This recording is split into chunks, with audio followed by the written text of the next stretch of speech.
अब प्रमुख स्थलाकृतियां देख लेते हैं। ये तो हो गया हमारा भूकंप।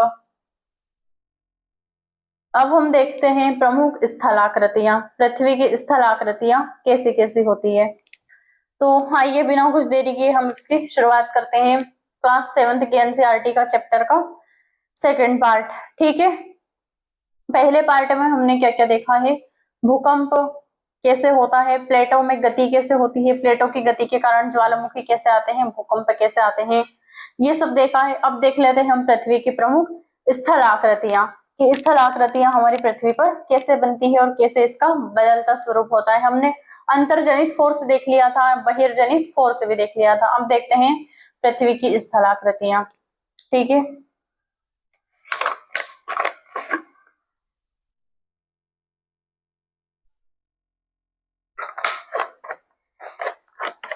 पहले पार्ट में हमने देख लिया था अंतर्जनित बल, बहिर्जनित बल। पृथ्वी का मैग्मा पिघलता है तो प्लेटें ऊपर मूव करती है। हमारी स्थल मंडल जो बना है वो प्लेटों का ही बना है और पूरा का पूरा स्थल मंडल एक पृथ्वी के अंदर अर्धद्रवित मैग्मे पर तैर रहा है। अब देखते हैं स्थल आकृतियां हमारी पृथ्वी की। तो ठीक है, देखते हैं मुख्य स्थल आकृतियां क्या क्या होती है। अपक्षय एवं अपर्दन नामक दो प्रक्रमों द्वारा दृश्य भूमि लगातार विघटित होती रही है। यानी कि अपक्षय और अपर्दन के कारण दो नामक पराक्रमों के द्वारा, प्रक्रमों के द्वारा दृश्य भूमि जो होती है, दृश्य भूमि क्या, जो हम देख सकते हैं, वो अदृश्य भूमि थी। जो नीचे पृथ्वी के अंदर जो मैग्मा पिघल रहा है वो हमें दिखाई नहीं देता है। भूकंप कैसे आता है वो हमें बाहर दिखाई देता है, लेकिन उत्पन्न कब हो रहा है वो हमें पता नहीं चलता है। ज्वालामुखी का उद्गार कब हो रहा है, ज्वालामुखी का विस्फोट कब हो रहा है, वो हमें पता नहीं चलता है, लेकिन ये पता चलता है, ये दिखाई देता है। ठीक है, अंदर कब उत्पन्न हो रहा है, कैसे संवहनी धाराओं का प्रवाह हो रहा है अंदर, वो हमें दिखाई नहीं देता है। इसे हम दृश्य भूमि इसलिए बोलते हैं क्योंकि ये हमें दिखाई देता है। तो दृश्य भूमि लगातार विघटित होती जा रही है, यानी कि इसमें बदलाव आता जा रहा है। पृथ्वी की सतहों पर शेलों के अपक्षय की क्रियाविधि भूदृश्य पर जल, पवन एवं हिम जैसे विभिन्न घटकों के द्वारा होने वाले क्षय को अपर्दन कहते हैं। हवा से भी अपर्दन होता है। एकदम आंधी आती है तो मिट्टी उड़ाकर लेके चली जाती है, तो मिट्टी का अपर्दन हो गया। बाढ़ आती है, नदियों का जल प्रवाहित हो रहा है, वो मिट्टी लेकर चली गई, बहाकर चली गई, कंकड़ पत्थर मिट्टी सब लेकर चली जाती है नदियां। बर्फ की टोपियां पिघल रही है और उन्हीं बर्फ की टोपियों से नदियों का जल स्तर बढ़ता जा रहा है, तो वो भी अपर्दन हो रहा है। किनका अपर्दन हो रहा है, पर्वतों का अपर्दन हो रहा है। पर्वतों से जब बर्फ की टोपियां पिघलेगी, वो ही टोपियां पानी बनकर रिस कर बाहर निकलेगी, रिस कर नीचे आएगी, नदियों में मिलेगी, तो पर्वतों को काट कर आती है, तो पर्वतों का भी अपक्षय होता है।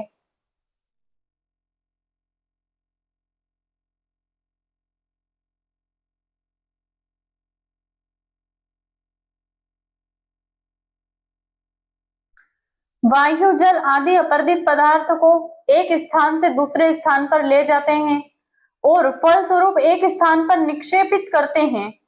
अपर्दन एवं निक्षेपण के ये प्रक्रम पृथ्वी के धरातल पर विभिन्न स्थल आकृतियों का निर्माण करते हैं। यानी कि वायु, जल आदि जो अपर्दित पदार्थ होते हैं वो एक स्थान से दूसरे स्थान पर ले जाते हैं। वायु भी यदि तेज आंधी आएगी तो वो मिट्टी, पत्तों को, पेड़ पौधों को उड़ा कर लेके चली जाएगी। जब ज्यादा तूफान और आंधी आएगी तो, चक्रवात आएगा तो, ठीक है। और जल में भी ऐसा ही होता है। नदियों का जल, यदि अत्यधिक मात्रा में जल स्तर बढ़ रहा है नदियों का, तो वो प्रभावित होता है, तो वो मिट्टी और कंकड़ पत्थर सभी को बहा कर ले जाती है, एक स्थान से दूसरे स्थान तक अपर्दित पदार्थ लेकर चली जाती है और फलस्वरूप एक स्थान पर निक्षेपित करते हैं। अपर्दन एवं निक्षेपण के प्रक्रम पृथ्वी के धरातल पर विभिन्न स्थलाकृतियों का निर्माण करते हैं। यही अपर्दन और निक्षेपण जो होता है, यही प्रक्रम पृथ्वी पर विभिन्न स्थलाकृतियों का निर्माण कर लेते हैं। नदी के कार्य देख लेते हैं।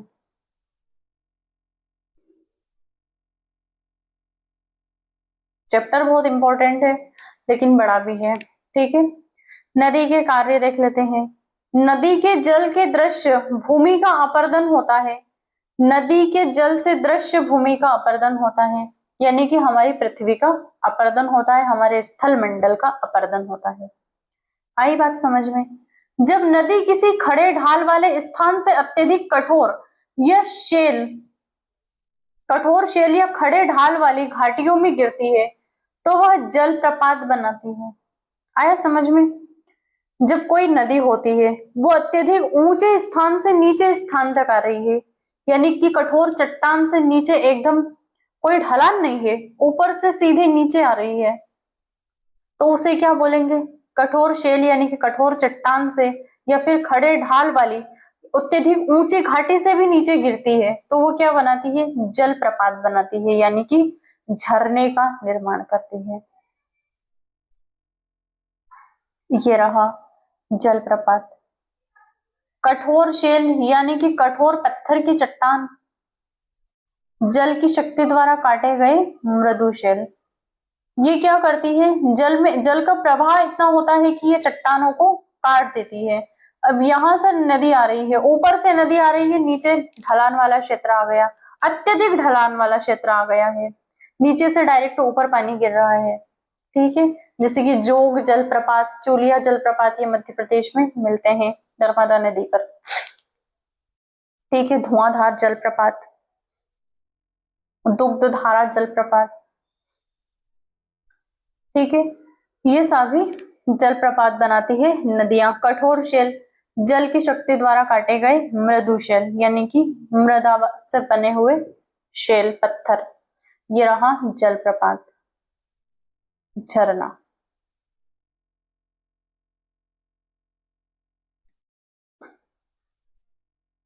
क्या आप जानते हैं विश्व में हजारों छोटे छोटे जलप्रपात है? सबसे ऊंचा जलप्रपात दक्षिण अमेरिका के वेनेजुएला का एंजल जलप्रपात है। यानी कि हमारे पूरे विश्व में छोटे छोटे जलप्रपात अनेक है, लेकिन सबसे ऊंचा जलप्रपात कहां पर है? दक्षिण अमेरिका के वेनेजुएला में एंजल जलप्रपात है। यह जलप्रपात उत्तरी अमेरिका में कनाडा, ये जो जलप्रपात है दक्षिण अमेरिका का एंजल जलप्रपात, और अन्य जलप्रपात है उत्तरी अमेरिका में कनाडा तथा संयुक्त राज्य अमेरिका की सीमा पर। ये रहा उत्तरी अमेरिका, ये रहा ऊपर कनाडा, और यहाँ पर आ गया हमारा यूएसए, संयुक्त राज्य अमेरिका। इन दोनों की सीमा पर यहाँ पर क्या मिलता है? संयुक्त राज्य अमेरिका की सीमा पर स्थित नियाग्रा जलप्रपात है, यानी कि अमेरिका और कनाडा की सीमा पर स्थित एक जलप्रपात है नियाग्रा जलप्रपात। ठीक है, नियाग्रा जलप्रपात स्थित है।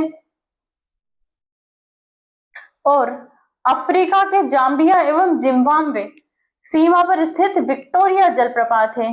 कहीं कहीं हमारा अफ्रीका महाद्वीप है, कुछ इस प्रकार से। ये रहा हमारा अफ्रीका महाद्वीप।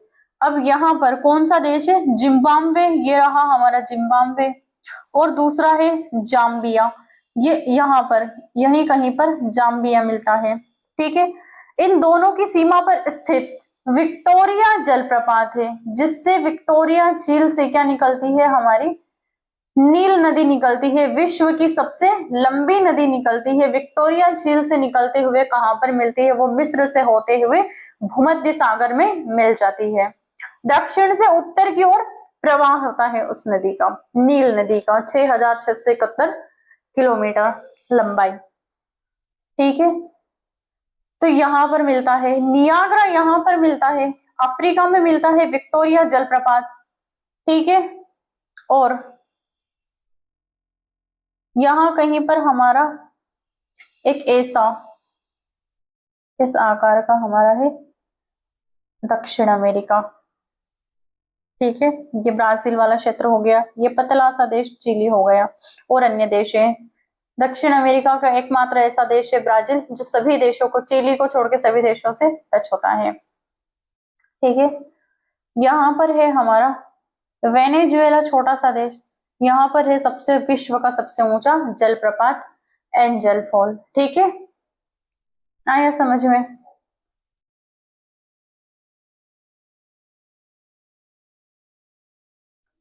ये तो हो गया हमारा नॉर्मल जलप्रपात। अब जलप्रपात, ये है नियाग्रा जलप्रपात।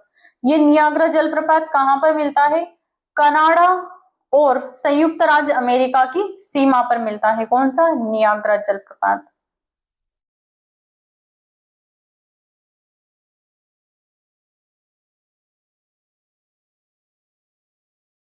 मैं पानी पी लेती हूँ।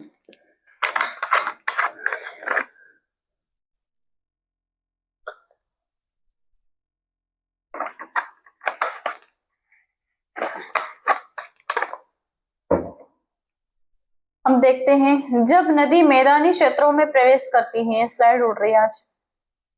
जब नदी मैदानी क्षेत्रों में प्रवेश करती है तो वह मोड़दार मार्ग में बहने लगती है। यानी कि जब नदी पर्वतों से निकलती है तो पर्वतों को काटते हुए निकलती है, लेकिन जैसे ही वह मैदानों में प्रवेश करती है तो वह नदी मोड़दार मार्ग में बहने लगती है। नदी के इन्हीं बड़े मोड़ों को विसर्प कहते हैं। इसके बाद विसर्पों के किनारों पर लगातार अपरदन एवं निक्षेपण शुरू हो जाता है। जो विसर्प के जो किनारे होते हैं, मियंडर बनाती है नदी, ऐसे ही सर्पिलाकार, तो इसके निक्षेपण, इसके बाद विसर्पों के किनारों पर लगातार अपरदन एवं निक्षेपण शुरू हो जाता है। विसर्प लूप के सिरे निकट आ जाते हैं। समय के साथ विसर्प लूप नदी से कट जाते हैं और यह एक अलग झील बनाते हैं जिसे चाप झील कहते हैं। ठीक है, इस चाप झील को गोखुर झील भी कहते हैं। यह कौन सी नदी? यह सारी नदियां कब बनाती है? जब नदी मैदानी भागों में प्रवेश कर जाती है। कैसे बनाती है? जैसे कि यहाँ से एक नदी आ रही है, अब ये मैदानी भाग में ऐसे ही प्रवेश करेगी तो वो ऐसा अपना टेढ़ा मेढ़ा रास्ता बना लेगी, लेकिन नदी के किनारे पर निक्षेपण और अपरदन दोनों होता है। तो यहाँ पर कहीं पर नदी जब आगे बढ़ेगी तो वो अपना एक स्थान छोड़कर चली जाएगी। जैसे कि ये रहा, ये एक स्थान छोड़कर नदी आगे बढ़ जाएगी, वो अपना मार्ग बदल लेगी। तो ये वाला जो बनता है, ये एक आकृति बनाकर चली जाती है नदी, वो होती है चाप झील। यानी कि विसर्प जो लूप बनाती है नदी, उस विसर्प से नदी अलग होकर अपना स्थान बदल देती है और यहाँ पर एक विसर्प छोड़ जाती है, जिसे हम चाप झील या गोखुर झील कहते हैं। गोखुर झील क्यों कहते हैं? क्योंकि ये गाय के पांव के खुर के समान दिखाई देती है। ये रही, जब मैदानी भागों में प्रवेश करती है तो नदी का प्रवाह अत्यधिक तेज हो जाता है और वो स्थलाकृतियां अपनी बना लेती है। ये रही चाप झील, यहाँ पर अपरदन और निक्षेपण दोनों हुआ। अपना मार्ग भटक लिया नदी ने, अपना मार्ग से भटक गई और एक विसर्प यहाँ पर छोड़ के चली गई। इधर से नदी आ रही है, मैदानी भागों में प्रवेश कर रही है, ऐसे ऐसे ऐसे। ये एक इस प्रकार के विसर्प बनाती है नदी। जब बाढ़ आती है तब बनाती है। जब जल स्तर कम हो जाता है तो अपरदन और निक्षेपण होता रहता है और यहाँ पर एक गड्ढे नुमा संरचना बन जाती है, जिसे हम चाप झील बोलते हैं। ये रहा तटबंध, ये विसर्प, ये नदी का तटबंध है। बाढ़कृत मैदान में नदी द्वारा निर्मित स्थलाकृतियां, ये जब बाढ़ आती है उस बाढ़कृत मैदान में नदियां विसर्प बनाती है, यानी कि चाप झील का निर्माण करती है ये बाढ़कृत मैदान।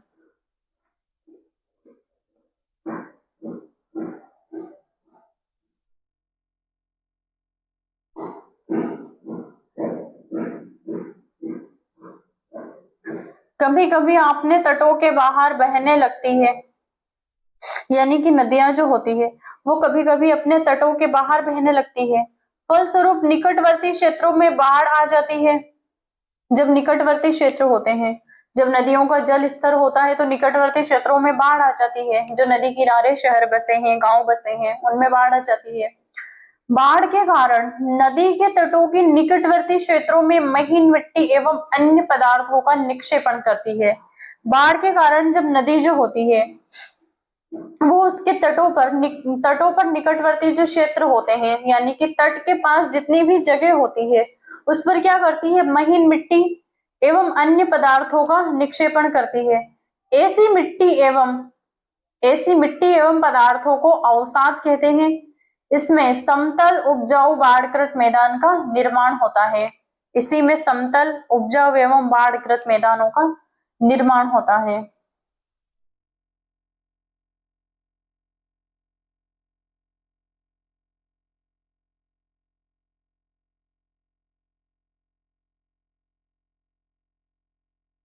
अब देखते हैं नदियां डेल्टा कैसे बनाती है। नदी के उत्थित जो तट तट होते हैं, बड़ी भयानक लैंग्वेज दी है हमारी एनसीईआरटी ने। यानी कि नदी के जो तट होते हैं उनको तटबंध कहते हैं। यानी कि नदी जहां तक फैलाव कर लेती है तटों पर, वो नदी के तटबंध कहते हैं। इसके आगे नदी चौड़ी नहीं होगी, ये नदी का तटबंध कहलाता है। यानी कि नदी की एक बाउंड्री होती है। ठीक है। समुद्र तक पहुंचते पहुंचते नदी का प्रवाह धीमा हो जाता है। जब नदी का उद्गम होता है ग्लेशियर से, तब नदी का जो प्रवाह होता है वो अत्यधिक तेज होता है। वो पहाड़ों को भी काट कर निकल जाती है। मैदानों में कुछ आया तो उसको भी बहा कर ले जाती है। ये नदी का काम है। ठीक है। वो पहाड़ों को काट कर अपना रास्ता बना लेती है, वो निरंतर चलती रहती है। लेकिन समुद्र तक पहुंचते पहुंचते नदी का प्रवाह धीमा हो जाता है तथा नदी अनेक धाराओं में विभाजित हो जाती है। जैसे ही नदी समुद्र तक आती है तो वो अनेक धाराओं में विभाजित हो जाती है। ऐसे इन धाराओं को यहाँ इतनी धीमी हो जाती है, यहाँ नदी इतनी धीमी हो जाती है कि वो अपने साथ लाए मलबे का निक्षेपण करने लगती है। यानी कि अपने साथ वो जितना भी मलबा लेकर आई है, जितनी भी रेत कंकड़ पत्थर, जितनी भी मिट्टी लेकर आई है, वो सारा का सारा वहीं पर छोड़ देती है जहां पर उसका प्रवाह धीमा हो जाता है।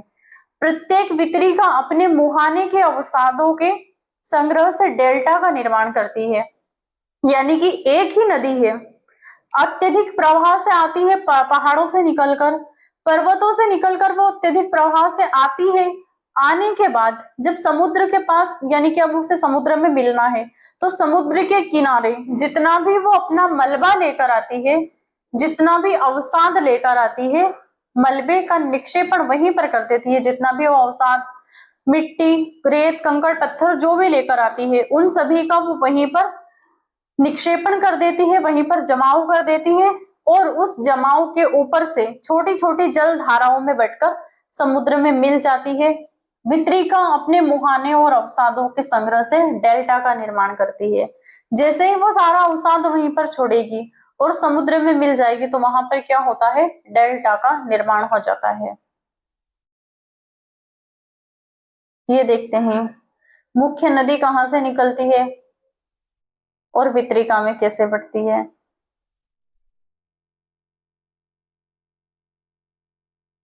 ये रही हमारी मुख्य नदी। ये मुख्य नदी है, ये यहां से निकली है। यहां से इसका प्रवाह अत्यधिक तेज हुआ, फिर जैसे ही वो समुद्र के पास मिलती है तो ये अपने अवसाद और डेल्टा को यहीं पर छोड़ देती है, ये निक्षेपण कर देती है और अनेक छोटी छोटी छोटी छोटी वितरिकाओं में, सरिताओं में बटकर समुद्र में मिल जाती है। अब देखते हैं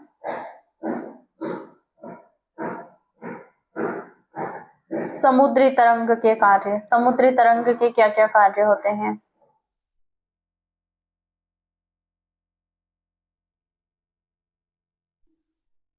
समुद्री तरंग के कार्य देख लेते हैं। समुद्री तरंग के अपर्दन एवं निक्षेपण तटीय स्थलाकृतियां बनाते हैं। समुद्री तरंग के जो अपर्दन होते हैं, समुद्री तरंग के अपर्दन एवं निक्षेपण तटीय आकृतियां, तटीय स्थलाकृतियां बना लेते हैं। समुद्र के तट पर भी स्थलाकृतियां बनती है। समुद्र तरंग लगातार शेलों से टकराती है। यानी कि समुद्र किनारे जितने भी पत्थर रखे हैं, जितनी भी चट्टानें होती है, उन शेलों से टकराती है, जिससे दरार विकसित होती है। समय के साथ ये बड़ी और चौड़ी हो जाती है। समुद्र में भी विभिन्न स्थलाकृतियां मिलती है। ये दरारें समय के साथ साथ बड़ी और चौड़ी हो जाती है। इनको समुद्री गुफा कहते हैं। ये समुद्र के अंदर बनती है, समुद्री गुफा कहते हैं। इन गुफाओं के बड़े हो जाने के से केवल छत ही बच जाती है। ये गुफाएं धीरे धीरे समुद्री तरंगों के कारण और चौड़ी हो जाती है, धीरे धीरे बड़ी हो जाती है। समय के साथ ये बड़े हो जाने पर इनमें केवल छत ही बचती है। इसमें तटीय मेहराब बनते हैं। लगातार अपर्दन से छत भी तोड़ देता है। जब समुद्र में लगातार अपर्दन होता है, समुद्री तरंगों का लगातार अपर्दन होता जाता है, तो जो छत होती है, मेहराब की जो छत होती है, वो भी टूट जाती है, केवल दीवारें बच जाती है। दीवार जैसी इन आकृतियों को स्टैक कहते हैं, याद रखना।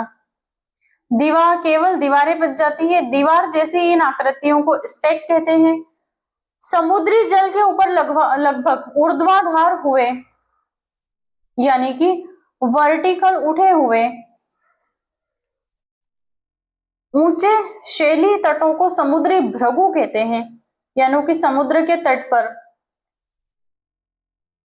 समुद्र के जल पर ऊपर लगभग ऊर्ध्वाधर उठे यानी कि वर्टिकल जो समुद्र का जल उठता है, ऊंचे शैली तटों पर समुद्र भृगु कहते हैं। ठीक है।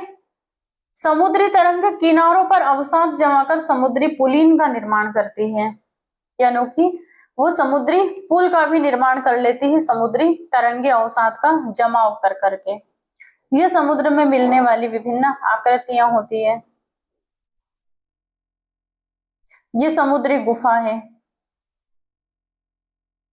इन तरंगों में लगातार निक्षेपण और अपर्दन होता है, तो ये तरंगे चट्टानों को काटकर गुफा का निर्माण करती है। जब ये गुफाएं कटती है, जब ये गुफाएं कटती जाती है तो इनमें सिर्फ छत बच जाती है, दीवारें ही, ये गुफाएं अत्यधिक कट जाती है तो इनमें छत भी टूट जाती है और दीवारें बन जाती है, जिसे हम क्या बोलते हैं, समुद्री मेहराब बोलते हैं। जब ये दीवारें भी टूट जाती है तो एक स्ट्रक्चर बन जाता है जिसे हम बोलते हैं स्टॉक, यानी कि समुद्री स्टैक बन जाता है। ये रहा कुछ ऐसा स्ट्रक्चर समुद्र का। अब देख लेते हैं हिमनद के कार्य।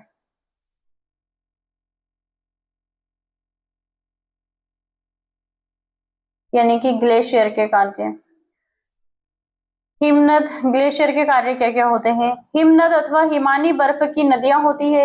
हिमनद अपने नीचे की ओर कठोर चट्टानों से गोलाश्मी मिट्टी और पत्थरों को अपर्दित कर देती है। यानी कि जो ग्लेशियर होते हैं वो क्या करते हैं, बर्फ की नदियां होती है।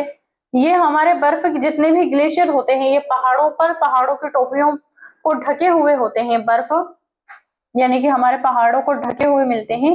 ये बर्फ क्या करते हैं, ये बर्फ की बड़ी बड़ी नदियां होती है, ग्लेशियर, ग्लेशियर की ये नदियां होती है। हिमनद अपने नीचे की कठोर चट्टानों से गोलाश्मी मिट्टी और पत्थर, यानी कि जो पत्थर होते हैं इसके नीचे भी गोलाश्मी मिट्टी और पत्थरों को अपर्दित करते हैं। इनकी जो कठोर चट्टानें होती है बर्फ की, ये क्या करती है, मिट्टी, गोलाश्मी मिट्टी होती है बर्फ के नीचे एक प्रकार की, और पत्थर को अपर्दित कर देते हैं, यानी कि उनको भी तोड़ देते हैं। और गोलाश्मी मिट्टी एवं पत्थरों को भूदृश्य का अपर्दन करती है।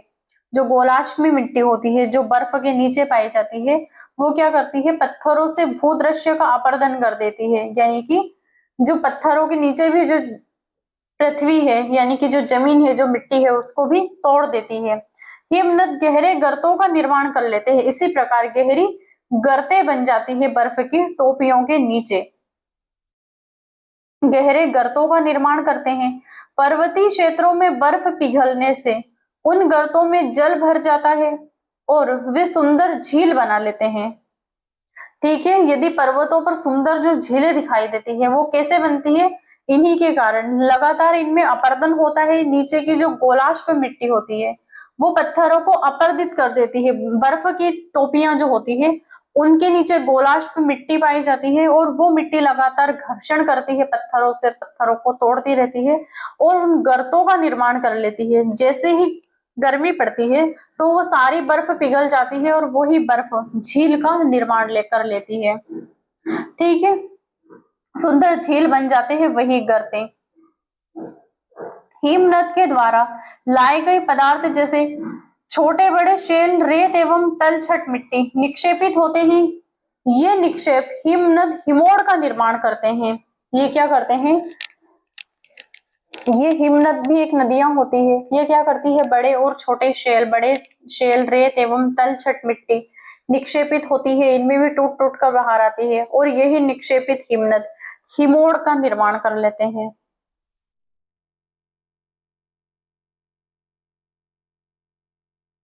ये रही हमारी नदियां जब इनमें निक्षेपण होता है, अपरदन होता है, इनके गोलार्ध में मिट्टी पत्थरों को निरंतर काटती रहती है, तो यहाँ पर सुंदर झीलों का निर्माण हो जाता है।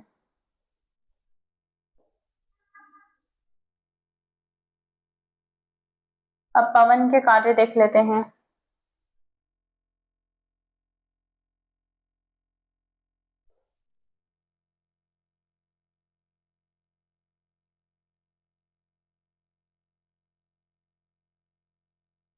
पवन के कार्य, क्या आपने कभी रेगिस्तान देखा है? बालू टिब्बे के कुछ चित्र एकत्र करने का प्रयास कीजिए। ठीक है, ये रहे हमारे, हमने बालू के टीले के यानी कि टिब्बे के भी कुछ चित्र एकत्र किए हैं। ठीक है, रेगिस्तान में पवन अपरदन एवं निक्षेपण का प्रमुख कारण है। रेगिस्तान में जो पवन होती है वो अपरदन भी करती है और निक्षेपण भी करती है। इन दोनों का प्रमुख कारण होता है ये रेगिस्तान बना हुआ है। रेगिस्तान में आप छत्रक के आकार के शेल देख सकते हैं। रेगिस्तान की जो रेत होती है वो एक छत्रक के आकार की शेलों का निर्माण कर लेती है, यानी कि हम हाथ लगाते ही वो गिर जाएंगे, लेकिन वो प्राकृतिक है। छत्रक के आकार के शेल देख सकते हैं जिन्हें सामान्य छत्रक शेल कहते हैं। ये जो रेत के टीले होते हैं इन्हें हम क्या बोलते हैं? सामान्य छत्रक क्षेत्र बोल सकते हैं, शेल बोल सकते हैं। पवन शेल के ऊपरी भाग की अपेक्षा निचला भाग आसानी से कटता है। जो पवन शेल होती है जैसे ही पृथ्वी पर हवा चलेगी और रेत को उड़ाकर लेके जाएगी तो ऊपरी भाग की तुलना में निचला जो भाग होता है, निचले भाग में वायु का दबाव पड़ता है तो वो सारी की सारी जो रेत होती है वो उड़ाकर लेकर चली जाती है। तो जो निचला वाला भाग है वो आसानी से कट जाता है। इसलिए शेल के आधार पर संकीर्ण भाग शीर्ष विस्तृत होता है। पवन चलने पर यह अपने साथ रेत को एक साथ एक दूसरे स्थान पर पहुंच जाती है, यानी कि अत्यधिक जब तेज हवा चलती है तो नीचे की सारी रेत उड़कर एक स्थान से दूसरे स्थान तक पहुंच जाती है। जब पवन का बहाव रुकता है तो यही रेत गिरकर छोटी पहाड़ी बन जाती है। जैसे ही पवन का बहाव रुका, पवन सारी रेत तो उड़ा कर लेके गई, जैसे ही उसका बहाव रुका तो वहां पर सारी रेत गिरा देती है, तो वो एक रेतीले पर्वत का यानी कि छोटी पहाड़ी का निर्माण कर लेती है। रेत से बनी हुई छोटी पहाड़ी का निर्माण कर लेती है। इनको क्या बोलते हैं? बालू टिब्बा कहते हैं। जब बालू कण महीन एवं हल्के होते हैं तो वायु उनको उठाकर अत्यधिक दूर ले जा सकती है। जब ये बालू कण विस्तृत क्षेत्र में निक्षेपित हो जाते हैं तो इसे लोएस कहते हैं, यानी कि ये हल्के और महीन तो होते हैं, वायु इनको उड़ाकर भी लेके गई, लेकिन जब ये किसी स्थान पर गिरते हैं तो ये विस्तृत रूप से निक्षेपित हो जाता है और इन्हें क्या बोलते हैं? लोएस कहते हैं। लोएस किसे कहते हैं? बालू के महीन कणों का निक्षेपण।